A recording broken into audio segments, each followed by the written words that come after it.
Começamos com a pergunta do Carlos, do bairro Sítio do Paicará, não entendi aqui bem, é na cidade do Guarujá. O Carlos está perguntando para o pastor com relação à oração no monte. Ele quer saber se a Bíblia dá alguma orientação para que as pessoas busquem a Deus orando no monte. Ele até cita aqui a orientação de Jesus de Mateus 6, verso 6. Ele quer saber se essa orientação se tornou ineficaz, insuficiente, pastor. Eu quero dizer pessoalmente que no capítulo 6 de Mateus, que é chamado Sermão do Monte, que vai até o capítulo 8, não existe propriamente essa recomendação de oração no monte. O que nós encontramos logo no início deste capítulo 6 de Mateus, no versículo 6, é uma recomendação seguinte: quando tu orares, entra no teu aposento, fechando a tua porta, ora teu pai que está em oculto, e teu pai que vê secretamente, te recompensará. E orando, versículo 7, não useis de vãs repetições, como gentios que pensam que por muito falarem serão ouvidos. Então aí está uma recomendação do Senhor Jesus no sentido oposto. Nós não precisamos ser vistos no momento que estamos orando. Se estamos na igreja coletivamente, é óbvio que um vê o outro de joelhos orando a Deus. Ali é um lugar coletivo. Estamos na igreja, todos orando a um só tempo. É bíblico, correto, na casa de Deus. Agora, quando estamos isolados, não há essa necessidade de subir monte, mormente porque nós estamos vivendo dias perigosos. Sair um grupo de crentes, 8, 10 pessoas, subir um monte, ficar lá naquele lugar sozinhos, desprotegidos para orar a Deus, às vezes tendo visões que não têm apoio bíblico, uma folha que cai brilhando, vem alguém todo contente, olha, aconteceu isso, vi uma estrela, vi isso, vi aquilo. Ô meu irmão, fica no seu lugarzinho, na sua casa, ninguém está vendo você, mas tem alguém que está vendo você com muito cuidado e conhecendo o seu coração, sabendo do que você precisa e o que você está pedindo. Aí está o valor da oração. Agora, você pode orar em sua casa e pode também nas noites em que a igreja se reúne para orar coletivamente, você também fazer ali união junto com os demais, cada qual com seus joelhos dobrados, olhos fechados, clamando a Deus, pedindo por si próprio, pedindo pela família, pedindo pelos irmãos presentes, pedindo por aquelas pessoas que pediram oração por motivos de enfermidade. Vamos apresentar essas situações que nós tomamos conhecimento quase que semanalmente durante as nossas reuniões de oração. Aí está. Então, essa colocação na primeira pergunta está respondida. Acaso o que lemos em Mateus 6:6 tornou-se ineficaz? Não, não, não, não. Pelo contrário, tornou-se eficacíssimo e ouvida por Deus dentro da nossa condição íntima, que só nós conhecemos a nossa situação pessoal e em família, que podemos apresentar diante de Deus. Às vezes são situações que não precisamos dar ciência a terceiros. Muito bem, pastor. A próxima pergunta é de um irmão aqui, de uma igreja evangélica aqui em Santos. Ele citou uma situação realmente complicada. Ele participa de um grupo de irmãos na igreja que realizam um evangelismo ajudando, procurando ajudar moradores de rua. Então, existem grupos aqui em Santos que saem à noite, principalmente nessas noites frias aqui da nossa cidade, e levam um prato de comida, né, levam um marmitex, levam uma roupa e vão então em socorro a esses moradores de rua que estão abrigados aí debaixo de sacadas, de frentes de lojas, que estão ali se protegendo do frio. E ali, quando eles levam esse prato de comida, eles também falam da palavra de Deus para essas pessoas. Então é um evangelismo que, além de se falar do evangelho, também procura prover alguma necessidade que aquelas pessoas têm. Só que o nosso irmão, pastor, ele está citando um problema seríssimo.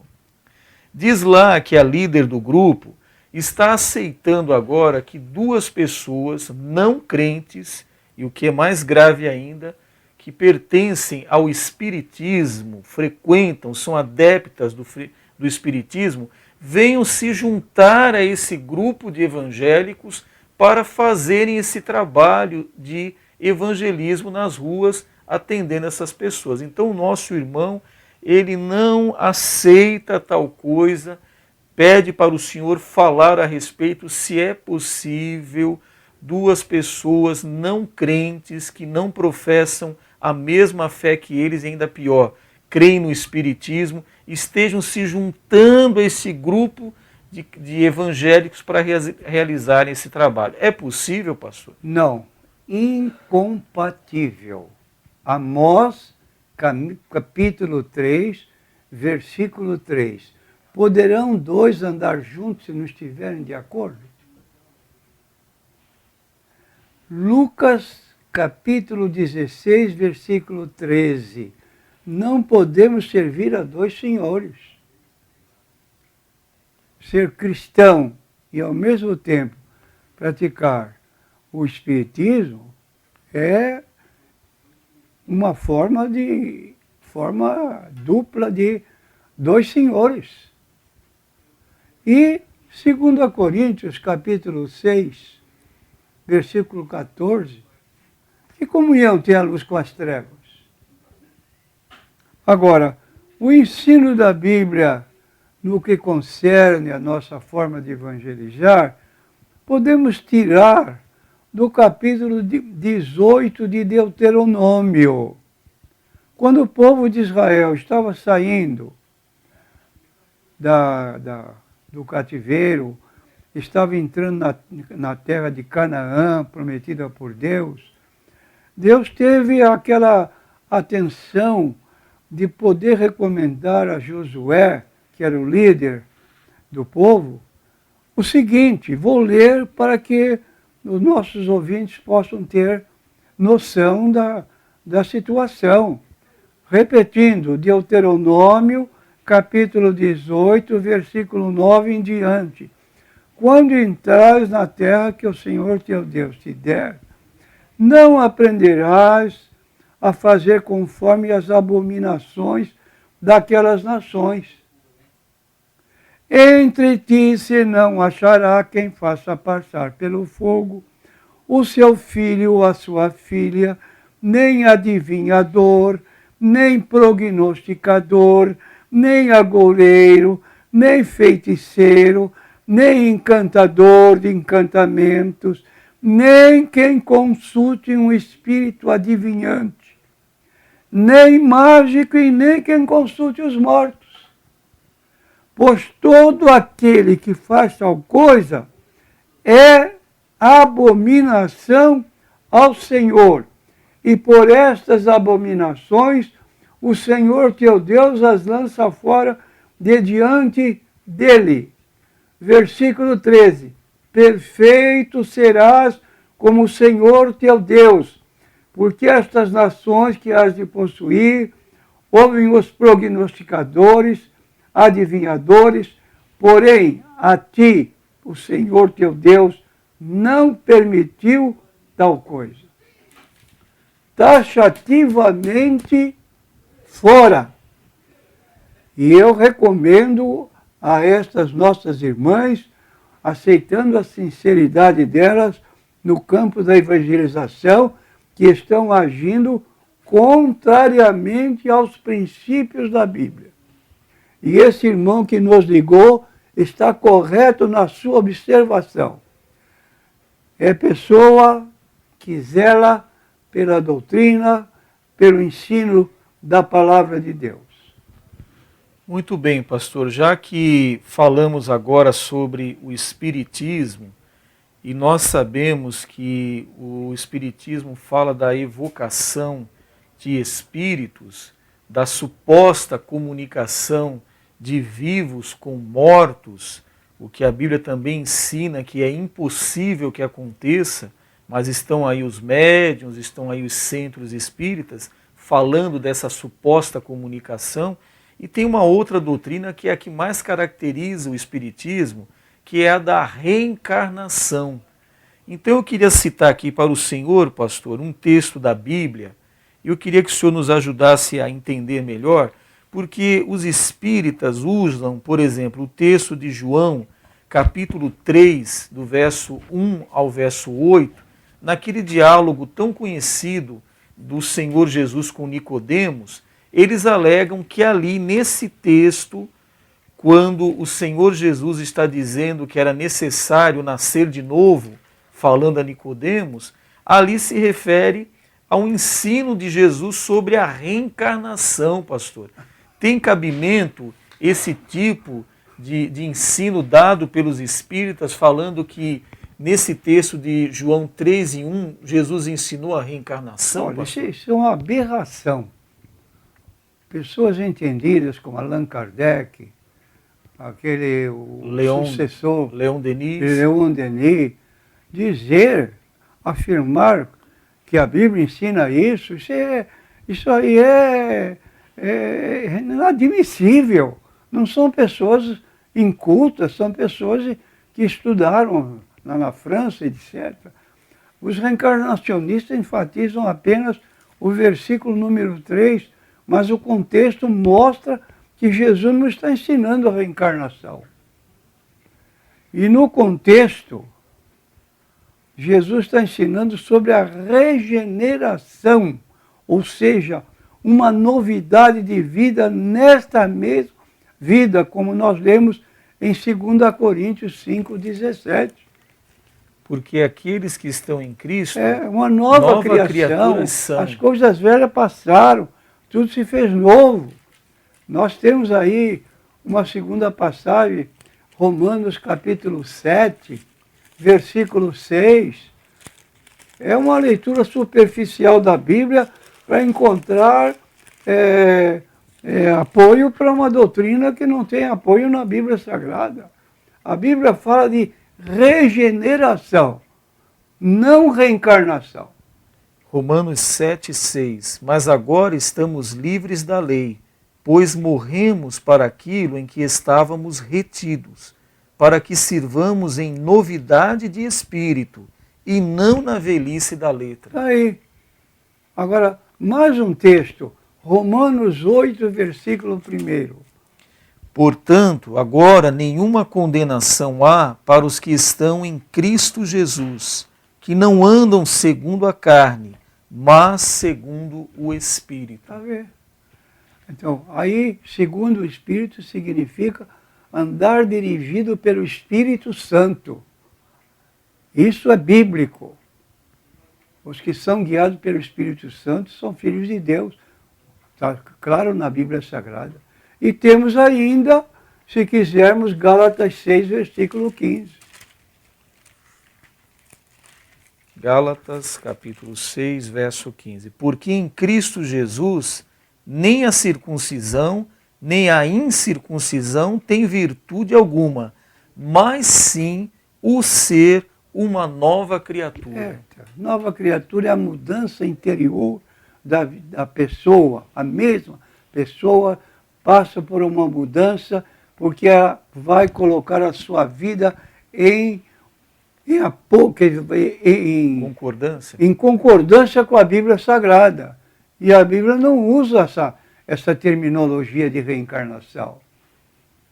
Pastor, eu queria citar para o senhor ainda, aproveitando o nosso tempo aqui, já estamos chegando ao final, de mais um texto na Bíblia, pastor, que é muito comum os espíritas ensinarem usando esse texto. Mateus 17, do verso 10 ao verso 13, eles dizem com esse texto que João Batista, pastor, foi a reencarnação de Elias, pastor. Como refutar? Tem apoio isso, pastor? João Batista ser a reencarnação de Elias? Elias não morreu, foi arrebatado ao céu, de acordo com 2 Reis, capítulo 2, versículo 11. A doutrina da reencarnação afirma que para renascer, primeiro é preciso morrer. Então, o caso de Elias é um super caso, porque no caso de Elias ele não morreu. Está bem claro na Bíblia Sagrada. 2 Reis, capítulo 2, versículo 11. Diz assim, pastor: e sucedeu que, indo eles andando e falando, eis que um carro de fogo, com cavalos de fogo, os separou um do outro, e Elias subiu ao céu num redemoinho. E pior, quer dizer, mais do que isso, o próprio João Batista foi consultado: és tu Elias? João capítulo 1, versículo 21. Vamos ver o que ele respondeu? E perguntaram-lhe: então que? És tu Elias? E disse: não sou.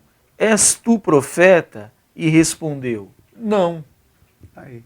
Agora, um texto que deixa meio duvidoso que os espíritas usam é Lucas 1,17, onde dá margem de entender, parece que há um tipo assim de apresentação de João Batista como sendo Elias. Mas vamos ver o que diz o texto.